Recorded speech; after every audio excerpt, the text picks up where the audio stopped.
If you've been wondering how you can make alternative income using real estate, you are at the right place and welcome. And my good friend, if we are meeting for the very first time, well, I am the founder here at the TJ Tribe, and I have been doing this business myself of buying real estate, particularly to rent out to families, to student accommodation, and also I do what we call flips. Our weekend videos, which are generally a little bit longer, are full of real life teachings of recent projects done with people like me and you, and we do this so that you can be able to learn from them. So I'm excited that in today's video, lean in. Yep, I do say that because it's full of value in it. So if you have to replay, my good friends, please do that. And above that, if you have any questions, whatever questions that you might have, there's no question here at the TJ Tribe that is dumb, or don't be shy to add in a question in the comments below. Please ask your questions, and together we can be able to learn. And that's what the TJ Tribe is all about. Iron sharpening iron from wherever you are, right here at the TJ Tribe. My friend, let's go. Good morning, everyone. This early Saturday morning. My name is Grant, and I've been part of the tribe now for a little while. It's coming up to 3 years now. And TJ asked me to do a presentation on a flip that I just did. This is my first flip.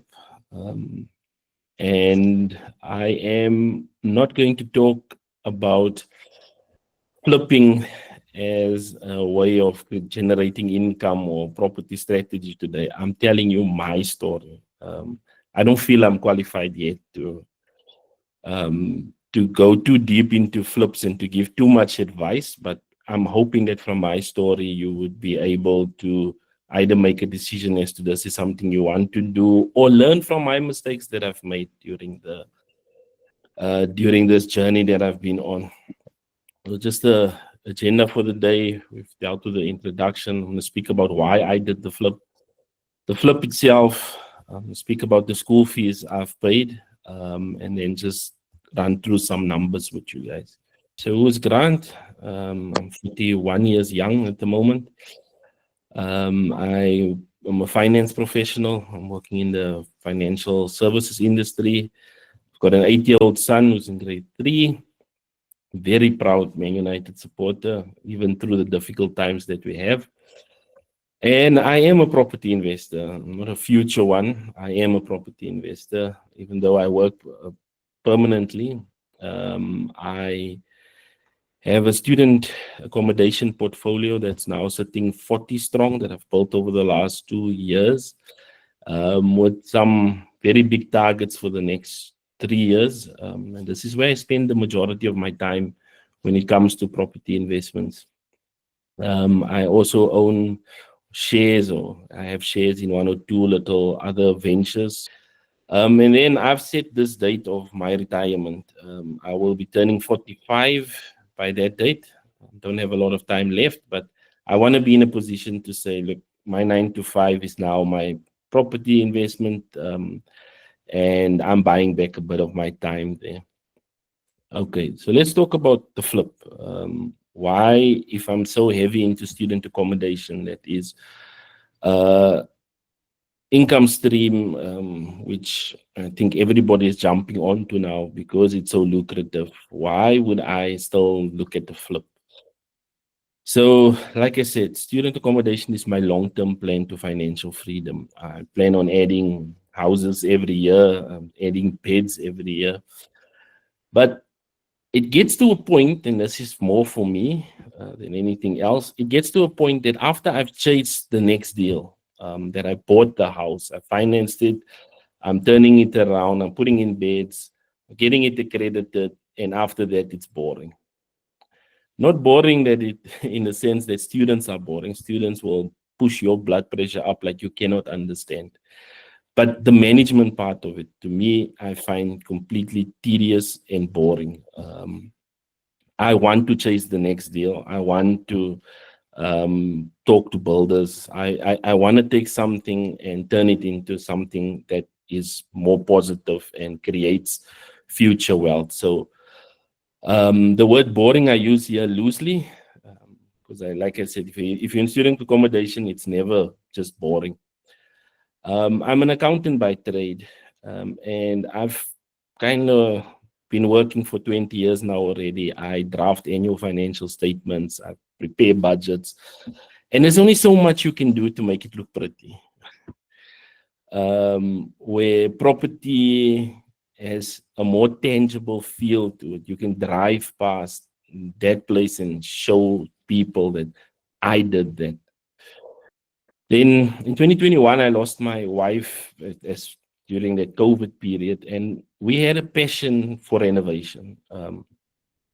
It's literally the only shopping I really enjoy. I love going to Leroy Merlin and Builders Warehouse, but don't take me to Edgar's and these other places where you just buy shoes and clothes. It was also a dream of the two of us that we would one day be able to do a flip and to do a flip in cash. So it is something that we were saving towards. Unfortunately, when this happened, and now I took it upon myself to continue the dream. And I got to this point this year by God's grace that I could do my first flip. I don't like reality TV at all, but I like the shows, the flip of flops and those type of shows. Then to me, there's just something about taking an ugly house that no one wants, that everyone says, why is this thing in this area? And turning it into something beautiful. In my student accommodation portfolio, my first two houses that I bought were complete and utter disasters. People could not believe that I bought that. I took out good money and bought that, but I turned it into very profitable properties. But what I also found at the time is that the huge reno that goes into it kind of blocks your ability to earn income much sooner. If you buy a deteriorated house at a good price, but it's going to take you 7-8 months to get it into the market and students in, you lost the opportunity to create income. So now where I am is that I need to create separation between what I enjoy and what makes me money. And I can now say that in property, I found my passion, especially this part of transforming properties into something. Right, so let's talk about my first project. I gave it a name called Project Jock. I'm gonna do a little bit of a competition or give away a little bit of a prize. We'll determine the prize at the end. If anyone at the end of my presentation can tell me why this project is called Project Jock, let's just have a bit of fun with it. Maybe I'll buy you a set of old TJ's books or a voucher or something. But let's just see how attentive you listen and why this is called Project Jock. So let's kick off with the purchase. So when I started this journey, one of my key issues or key hurdles that I saw was finding a property that I can do this. And it was around about the time that I met TJ. I met TJ in Feb 2023. I signed up for a coaching program with him for that year. And around about May, in one of our sessions, I brought up this opportunity that I found. So my girlfriend informed me about this house where she went to collect a guy who works on our pools. So if ever there's an issue with the pool, we would normally go and get him, because at the point in time, he didn't have a car. And being the person that she is, she got the backstory and informed me that, look, yes, might be an opportunity here. Vickers, who's the pool guy, he was an estate agent in his previous life, and he already at that point, when I called him and I wanted to speak to him about the property, negotiated a price for this house because he wanted his dad to buy it. His dad was not interested, and I spoke to him and said, "No, man, I'll give you a sourcing fee if you can throw it my way."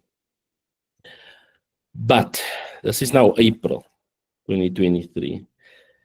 Then the story is that this lady, who's the owner of the house, her mom and dad passed on about 3 or 4 years before the time I got to the house.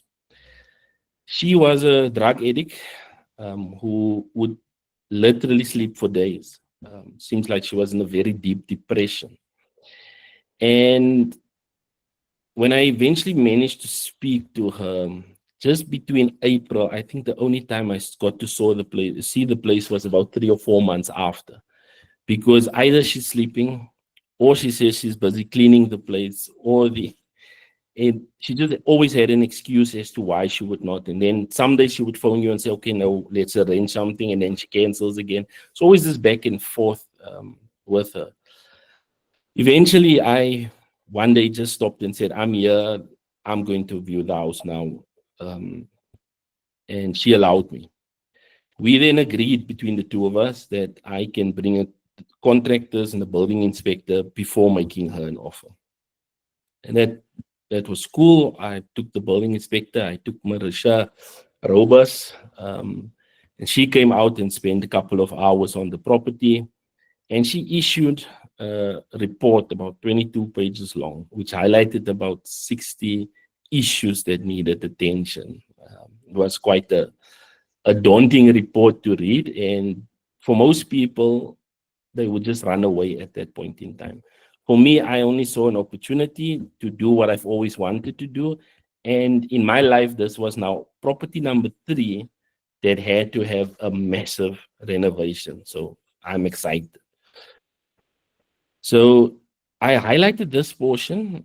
Like I said, I'm not here to basically teach today, but this is a teaching moment here. If ever you get yourself in this situation, even if you want to buy yourself your own personal house, you are going to spend millions on a house. This cost me 6,000 rand to do. And it was very good because it gave you a place to start working from.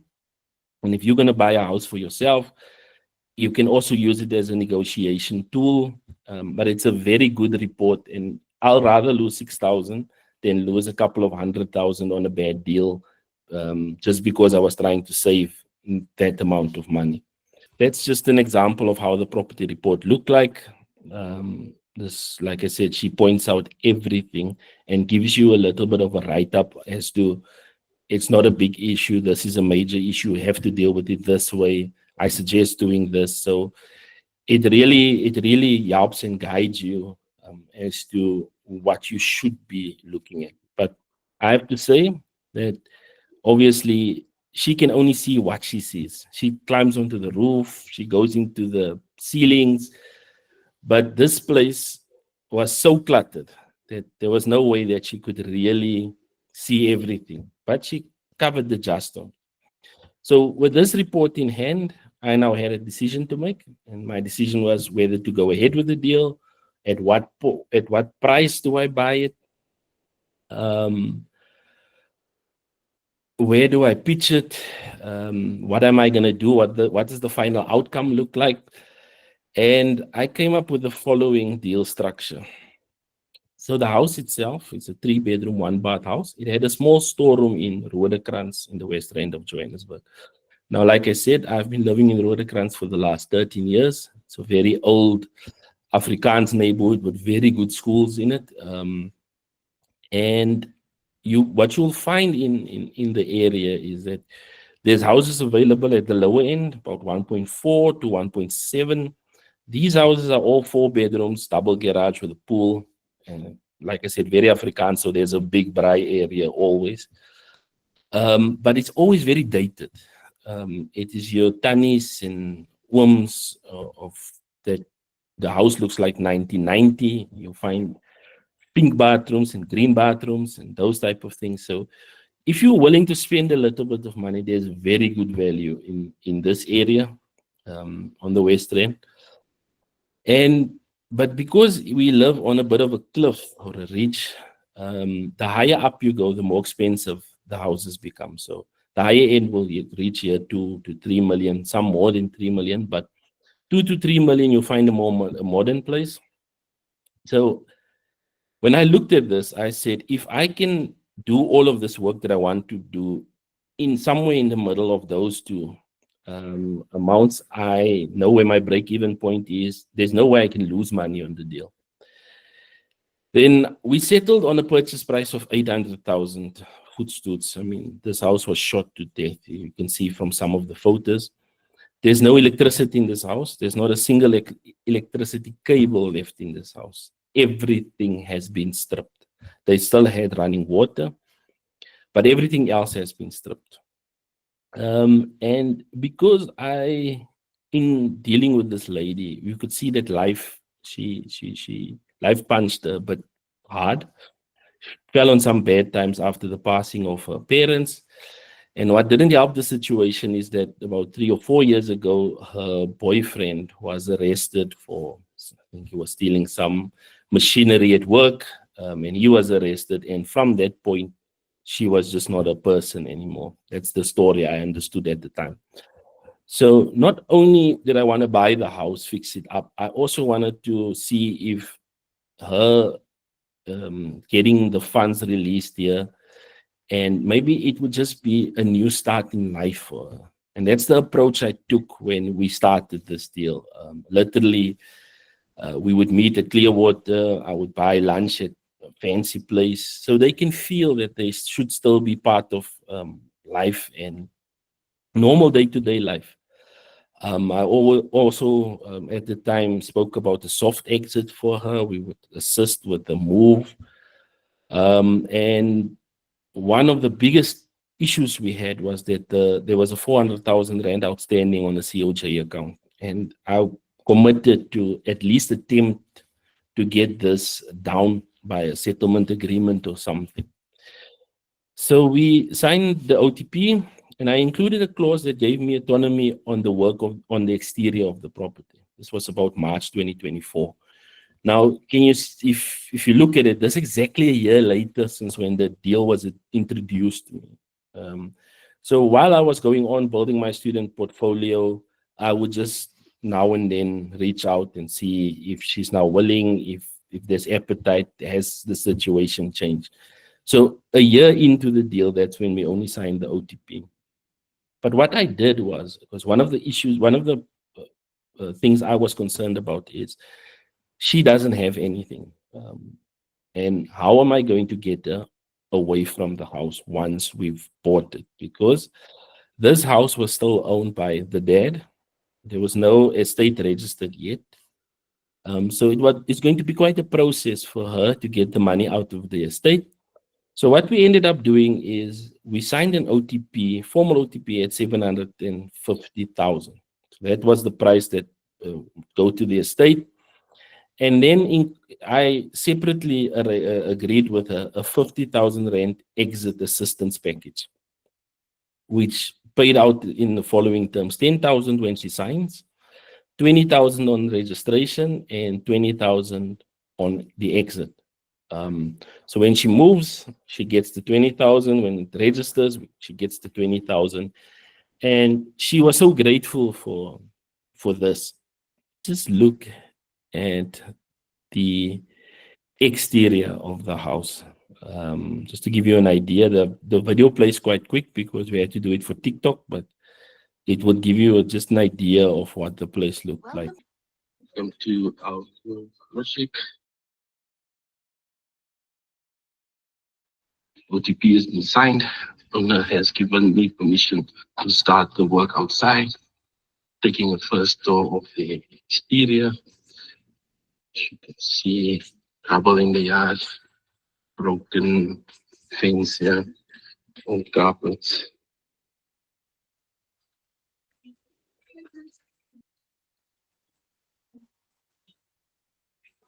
See people inside.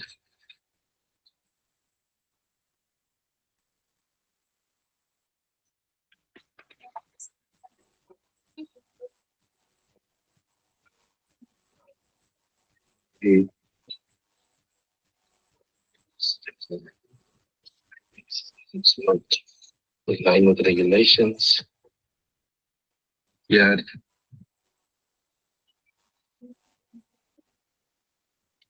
our own jungle going on here at the back.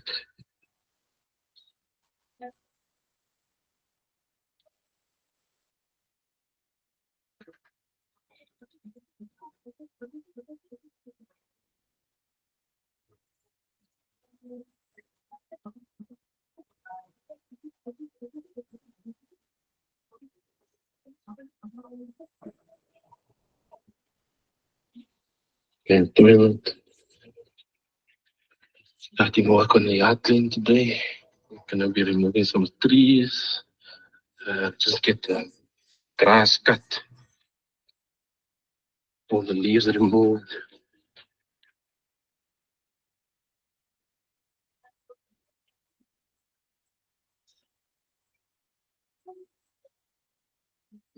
One section of the yard.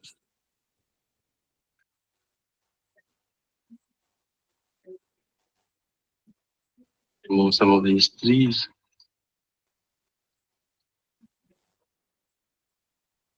TJ, I don't know how you want to deal with this. Is at this point, should I take any questions? Does anyone have any questions? Okay. Right.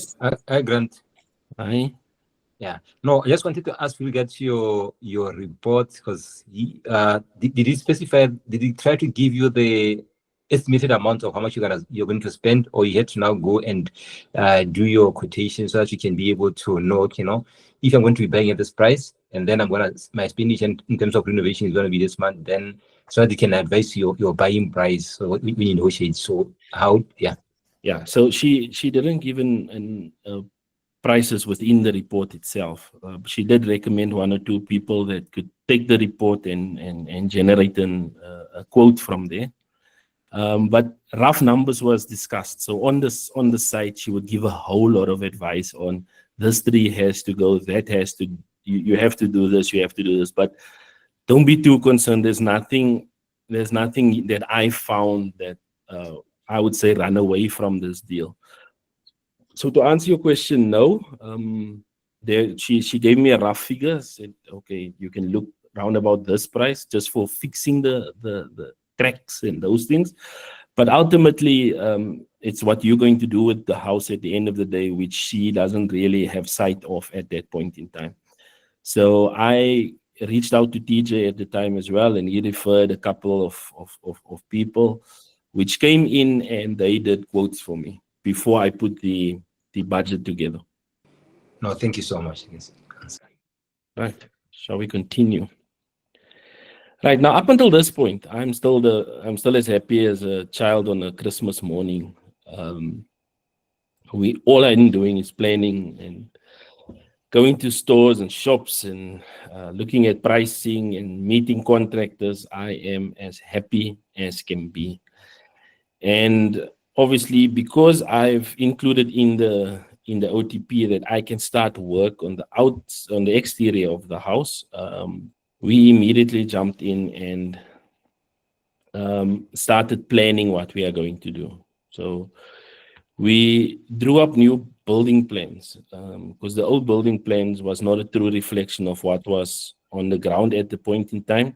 And given the changes that we were going to make, we needed updated building plans. So the design would have changed the house to a 3-bed, 2-bath. And remember, originally it's a 1-bath. The plan was to convert the storeroom into a 2nd bath, which had a study area, a new braai area, and then an open plan lounge and dining room, while adding additions, a stoop, a double garage, and we were going to extend the lounge and dining area. I've highlighted here the first detour.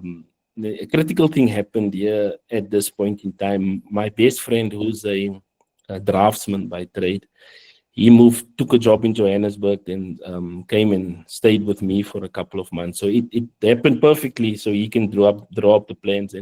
But at that point in time, he gave some ideas. And during that session, the project became bigger than what we anticipated initially.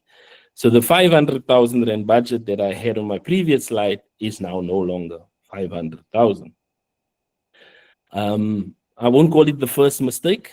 but it's here where you can kind of get lost from what you thought you were going to do versus what you are now going to do. So now appointing the contractors team, like I said, TJ referred a few. So for the external work, we appointed some of them. First thing we did was removed around 12 trees. That was the plan. And we cleared up that whole jungle that you saw at the back. And then broke down the boundary wall in front and started building a new boundary wall. And we wanted to start the breakdown of the braai area, but decided not to do that at that point in time. And for me, at this point, I've already assisted her with establishing the estate, getting her signed up as executor. The OTP has been signed. The only thing that we are working on now is getting the COJ account to a point where we are comfortable and she gets more money out. So I'm quite comfortable that by June of that year, I could have this whole project done and have it in the market by then. Little did I know what is to come. Our other plans were, like I said, converting the storeroom into a second bathroom, extending the lounge. So this comes after the transfer. And then completing the internal revamp. So we started cleaning out the yard within that same week after signing the OTP. Momo's got a question.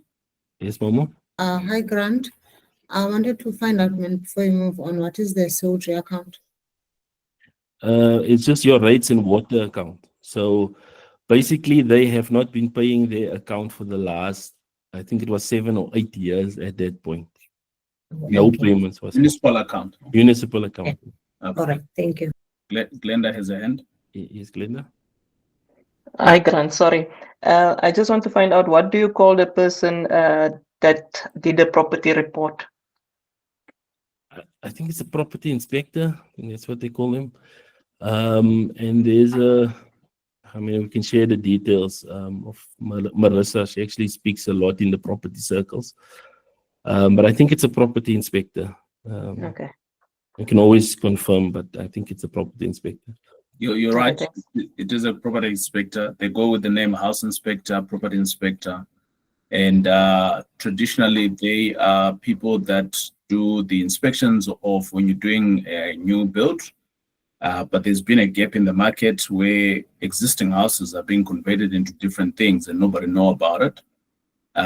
So the profession is becoming more and more richer. I think she's probably she's actually the only female that does this. And the last time I saw a report of how many professions there in Gauteng alone, there are about 8 of them. So it's not a big profession. Of the 8 people, I actually know about 4 of them very personally. Yeah. So like I said, up until this point, we've got all the plans are in place. And between myself and the seller, I'm trying my utmost to do the best for her while I get to live and tick off something off my box and live a dream that I've had for a long time. But as life goes, what you see is not always what you get. And now my problems start. I have to say it was very difficult putting this slideshow together. I needed a 3-part mini-series that you can watch. A lot is not said in this presentation. A lot of work had to be done to show that I'm going to take over this place and no one's going to tell me. There's a lot of things that I just skip over in this process. But I wanted to get the most important points out there. So remember, if you can recall my structure, on registration, she gets 20,000 Rand. And that is to pay rent at wherever she's going to stay next. That should cover for the next 6 months if she's just going to rent a room. And hopefully by the time the 6 months has passed, that then the estate would have paid out by then. But so now we happy-go-lucky. We talk to each other regularly. I'm on site every day as we do the cleanup. And she has a problem and she needs about 3,000 Rand of those funds. I feel sorry for her and I help her. Mistake number one. Not long after that, there's another story. She needs another 2,000. And I say, look, I'll give you the 2,000, but this would be the last time. I'm not interested in listening to your stories. We need to stick to what we've agreed upon. She agrees and says, no, this is just untimely events and work has not come through and the people that's renting from her is not doing what they are supposed to. And it just gets worse from there. Then the requests become more frequent. I continue to deny the request, and now the begging and guilt trips start. You said that you would not leave me on the street. Look at you now. I don't have something to eat, and you're refusing me money that you owe me. So I don't know if any one of you have dealt with drug addicts in your life. That is normally where they try and push you to so you can feel guilty. But I stick to my guns and say, look, the only way I would give you this money is if you move out today, hand over the keys to me, and we sign a rental agreement at 0 Rand, and I give you all the money, but you are now out of my life, which she didn't want to do at the time. Then in one of her attempts, and this is where the relationship now really broke down, in the OTP itself, I structured it that I pay 75,000 Rand as a deposit. I get access to the exterior immediately, and 3 months later, I have to pay the balance of the funds, the 90% that's left. So she, at about 1 o'clock at night, sends me a WhatsApp saying, when can I meet you tomorrow to get the balance of my funds? And I'm like, what are you talking about? So she takes out the contract and sends it to me on WhatsApp and it highlights that particular part that speaks to the 90%, which I found funny and irritating at the time, because the 50,000 is not documented in the OTP. That was the whole idea, that she could have access to the money immediately. And I made it clear to her that, look, go and find me where it states anything about this 50,000 in the agreement. Back and forth arguments, I said to her, look, I'm done with this conversation. And I take a decision to stop all work immediately on the ground. I'm not touching the cracks. We've done what we've done. And I'm now waiting for the transfer to be complete. And then I will start the rest of the work. And then she refuses to sign the transfer documents. She says, look, if I can't get access to the money, I'm not signing. I'm going to die before then because I've got nothing to eat. It's just all the stories continuously. And I basically at that point says, look, you signed the OTP, you are the executor. I'm going to sue the estate, and you'll end up with nothing. I've got all the time in the world to wait on this. No skin off my back. But think carefully what you want. So a couple of days later, I get a call from a family member that they've now appointed, and he wants to have a session with me to understand where they are, what's the issues. He just doesn't want her to lose out on anything, and apparently he's got a contact at the COJ, and they are going to get this account settled. And so I agreed to meet with him. We met at the house, and while I was waiting outside and he eventually arrives, he comes with this consultant. And she comes, and to my surprise, and then everything made sense to me, I meet her boyfriend who's just got out of jail. Spoke to the guy on the ground that I know there, and he said to me, this guy has been out for about 2 or 3 weeks, and that's where all my problems started. So now it made sense why this lady, who I had an awesome relationship with up until that point, is now in a completely different state of mind.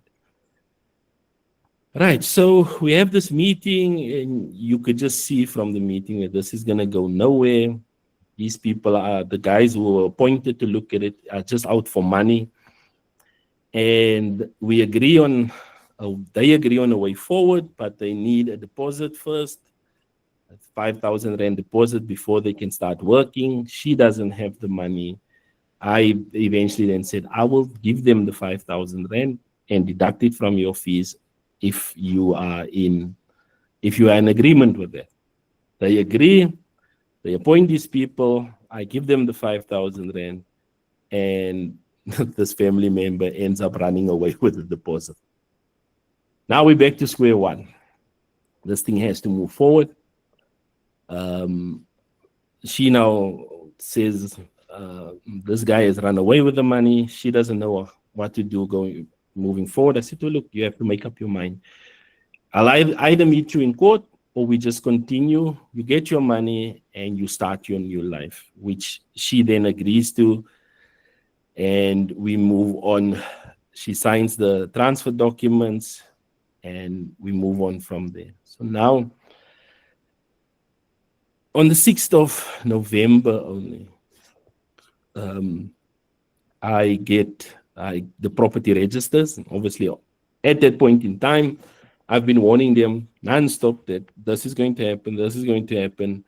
They pretend to be caught off guard, and now they have nowhere to go. I put a peg in the ground and said, look, by the end of this month, you are out. Whether I push you out or we shake each other's hands and we go. I still have about 30,000 Rand of your money. I am willing to take that 30,000, pay a deposit and rental for a couple of months. But I'm not giving you the money directly, which is now kind of not what we agreed upon, but that was my way of forcing them out. Right. We set the deadline, we agree on that, we sign documents to that point, and they start looking for places. They eventually find a place, and I pay the funds as I said, and I pay them the difference, but the difference will only be paid once they move out. Now, I've highlighted this part in red because I also think this is not a learning thing, it's just something worth mentioning, but I'm sure all of you have bought houses before. The property you view, when you go out for a viewing, you buy a property. What you see on that day when you decide to sign versus what you get when you move in is normally two different things.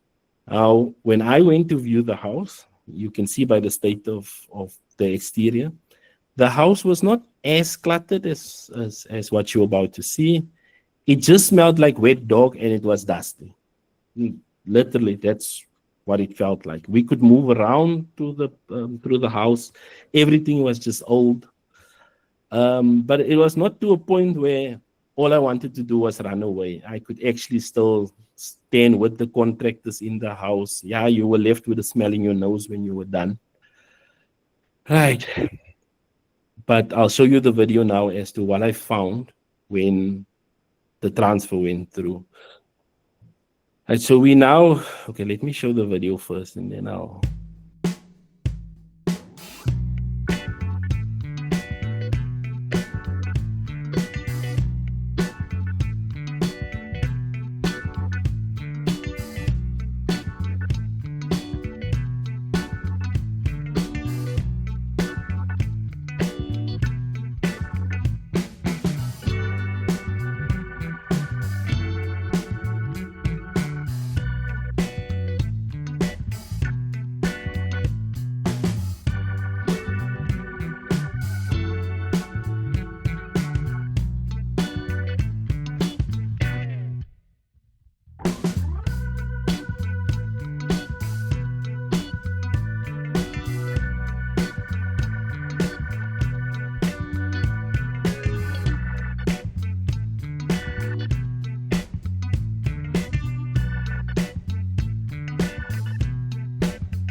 So at that point, they were obviously still living there. They had a room. There's one room I don't show you. That's the main bedroom. They were living there, and their boarders or people who rent from them were living in that house, putting it in that state that it is in. So I then appointed the contractors to start, and one of the instructions I give the contractors is at that point to make everything as uncomfortable for them as possible. Just leave things in the way, go out of your way to make it uncomfortable.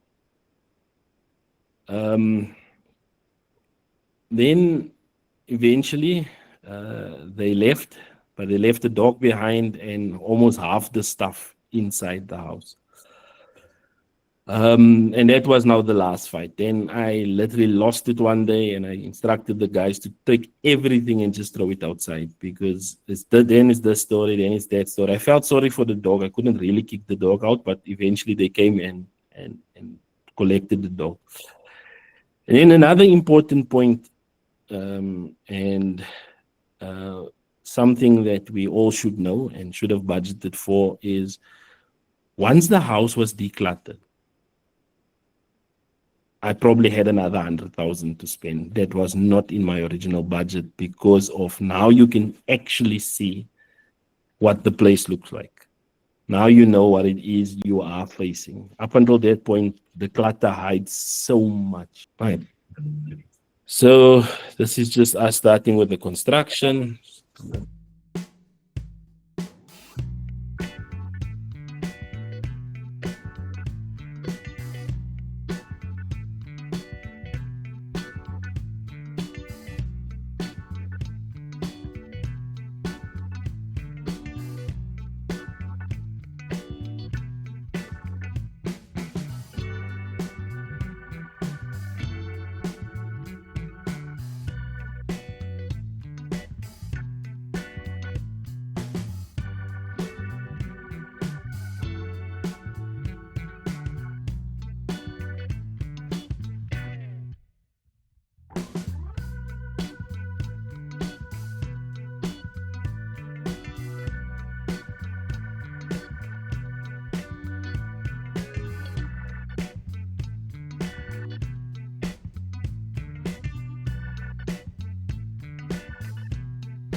So this is, for instance, what we've done to disrupt them.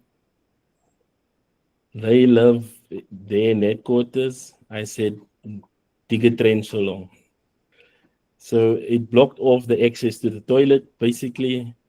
And that's just some of the tactics we use to speed up their move.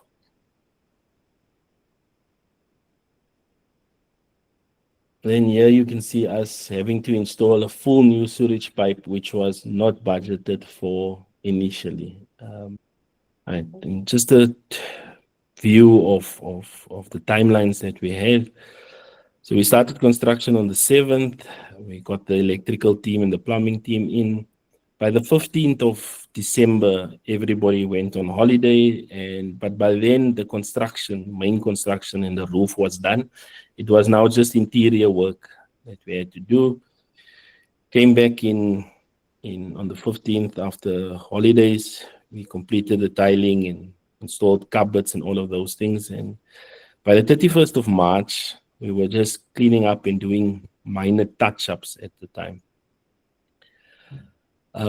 Before I go into my next slide, is there any questions? Yeah, Glenda, go for it.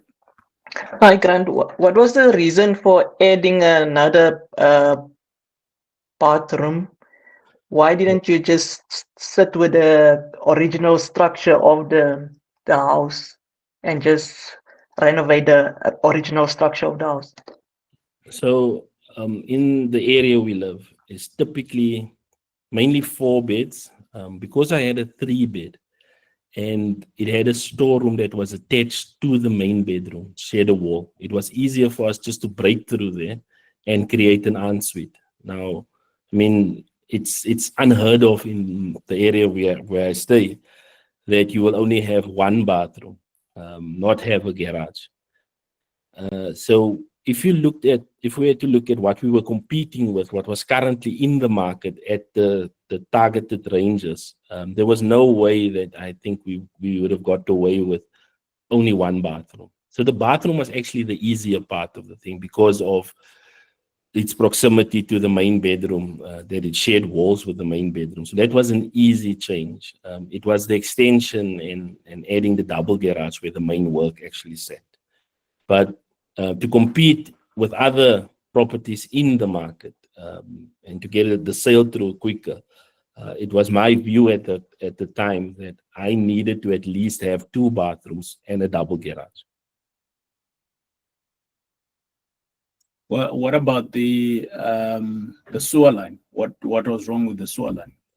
Okay, so when we got on site before I bought the house, the inside the house, the toilet was not working, but the outside toilet was working perfectly. So it was clear that there was a problem between the 2 toilets, not the main sewer line.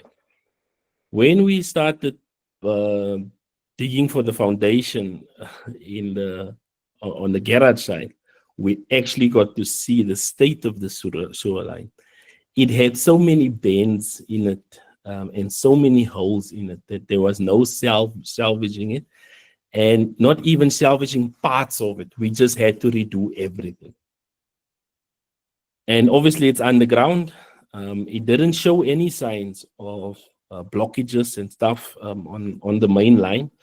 Hence the reason why it was never part of any budgets that we did at the time. How did you manage security during the holidays? You're not on site for about what, 30 days? It looks like. Yes.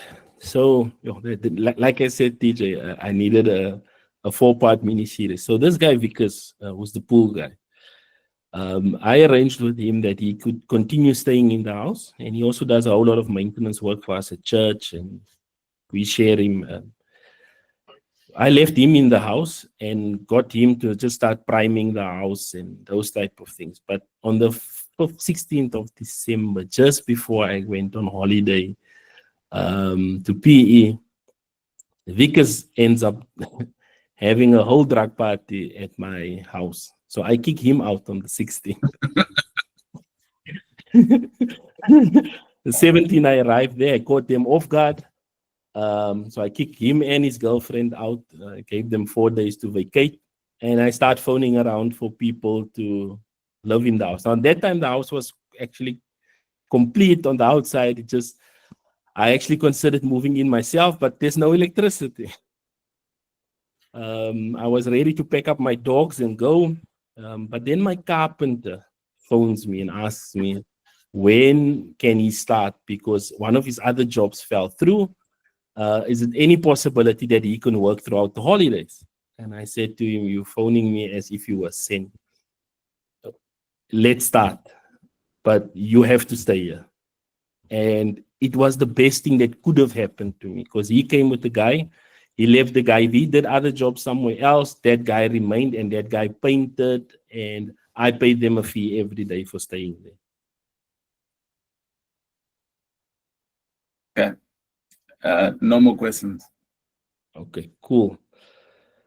Now, I tried my best to remember everything for this slide. And this is the most important slide of the day. What school fees did I pay that you don't have to pay if you want to go about doing something like this? When I started the project, I knew I needed building plans. Now, I'm from PE. My best friend is from PE. We are connected. P is small. We go to the same church with the guys that work in the plans department. We meet them in the street. We talk to each other. And he draws up plans, takes it in. It's about $140 for submission. 2 weeks later, they sit on the committee. They get an outcome. The inspector comes through. The inspector just wants his whiskey as a Christmas present. Looks at the thing, and Bob's your uncle. We done. We expected the same kind of setup in Johannesburg, and oh, did we learn. So he has no experience in Johannesburg. He drew up the plans. We go into the COJ council here, want to submit the plans like we do, and we hear no, you have to do it online. Try and find out how the online process works. Eventually get the online process, and it takes us about 6 weeks just to set up the process. Just literally just to get access and get the email set up and everything. We had to log so many queries with that department to get this done. In the meantime, building needs to start. So we call the inspector. Inspector gives me a little thing saying that for the next 30 days, I can build as long as I submit my plans.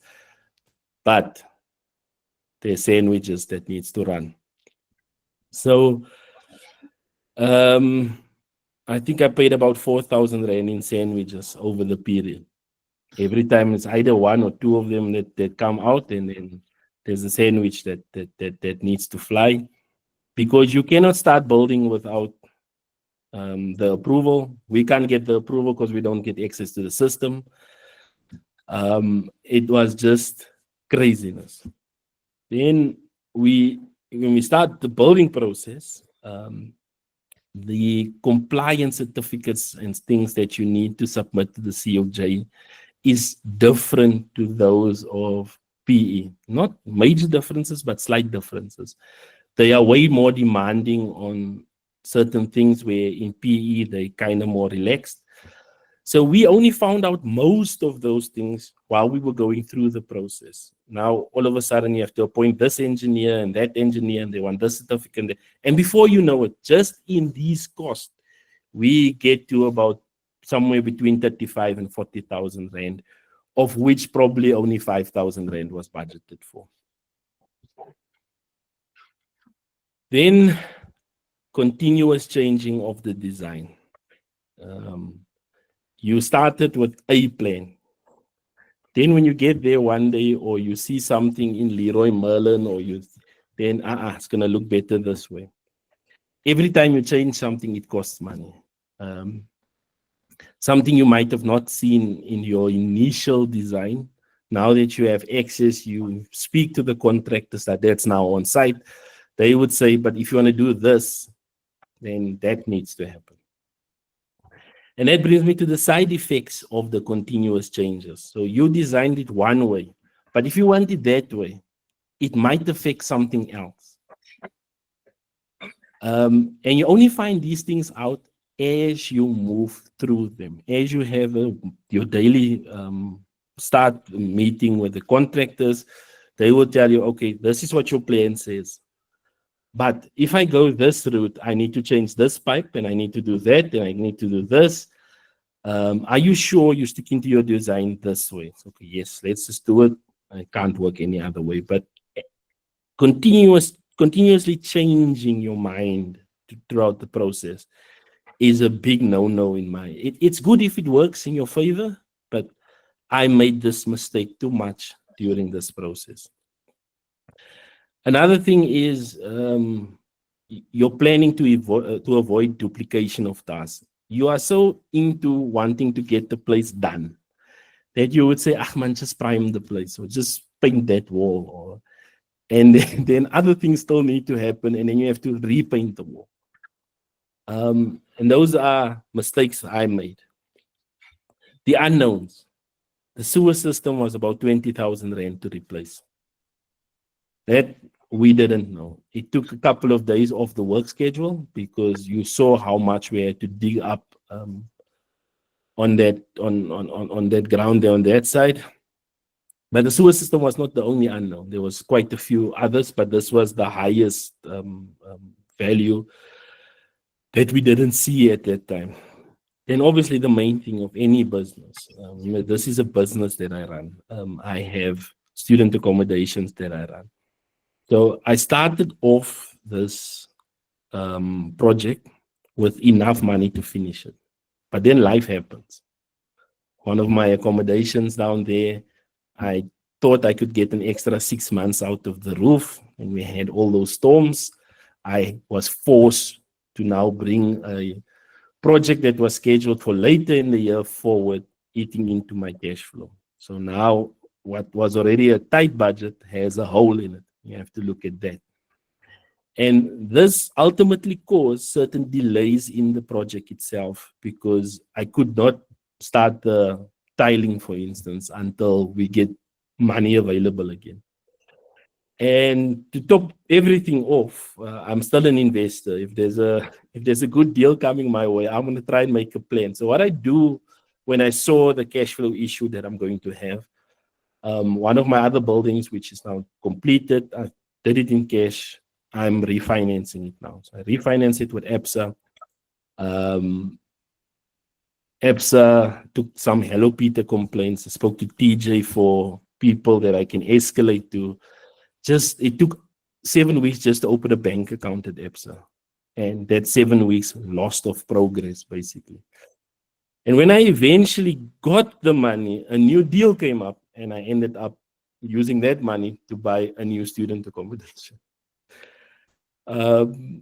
Causing further cash flow heartache, but all's well that ends well at the end. I just got a B grading for that house, and it's already filled with 10 students.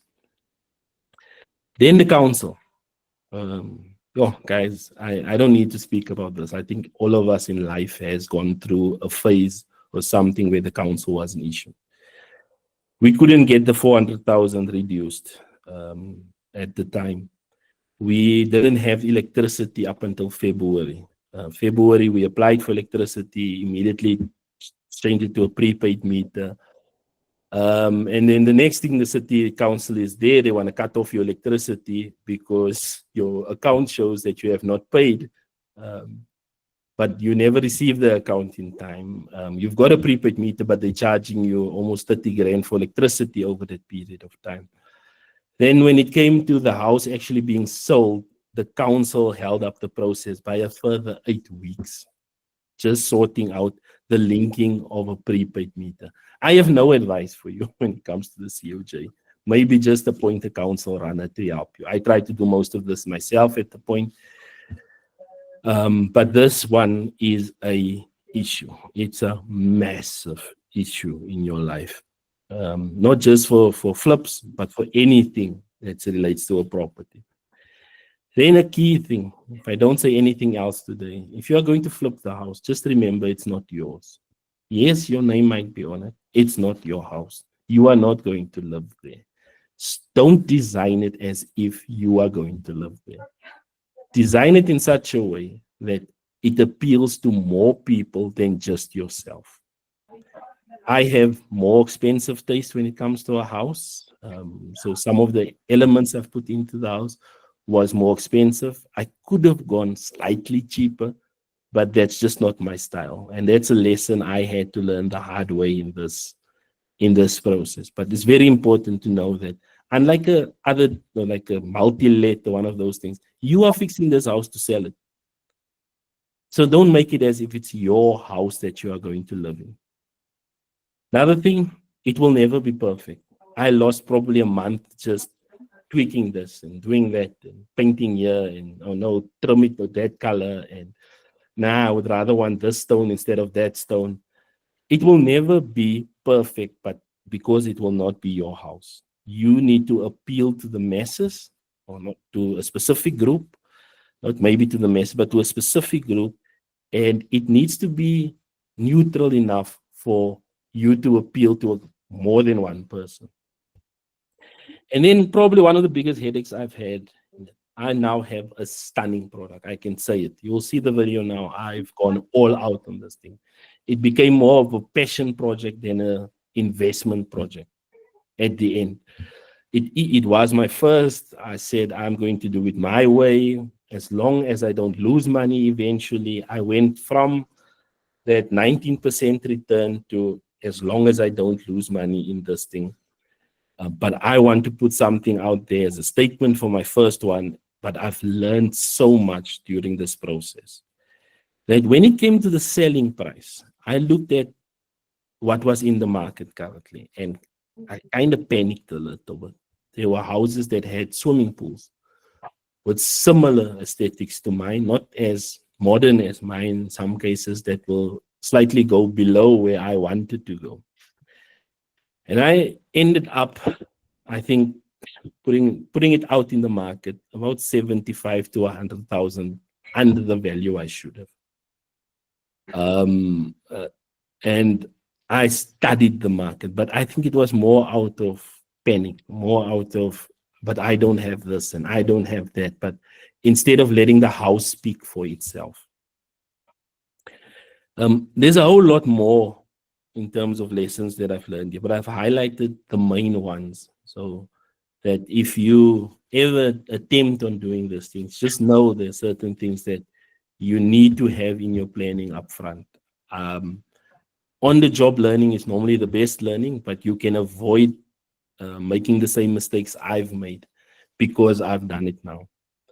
But I made a return on this thing, not in financial terms, but I made a return on experience that I would have never had if I didn't do this. So I'm so glad that I went through this process. I built up a power team that I have on standby now to do so much. I've learned how to budget properly. I even know now how a foundation works, what parts you need to put into a foundation. I've got engineers that I speak to on a regular basis. So I've refined my process to such an extent that I believe that in experience, I probably added 10% to the overall return that I got from this project. But what I gained in experience here, I would have never had if I did not do this. And to that extent, when all of this was going on, when I had all my cash flow issues, when I was buying a house in PE for student accommodation, literally living from hand to mouth, I actually bought my next flip project. I sent TJ a message that night thanking him for showing me how to be creative in structuring deals. And I'm a finance professional. I should have known most of these things, but experience is something that we sometimes discount too much. The time I spent with TJ showed me that I can do all these deals at once. I don't have to be scared. I just need to know what I'm doing. So as I'm standing, I'm just waiting for the transfer. My next flip, it's also just around the corner, will probably kick off in the next month. The team has been aligned. We've done everything that we needed to do up front this time. And I need to stick to my rules while still having the new property in PE. And we've just filled it up with 10 students. It's also returning about 19.8% return on capital on that deal. So after all said and done, I'm going to show you what I turned that house into.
This house sold within 8 days of listing.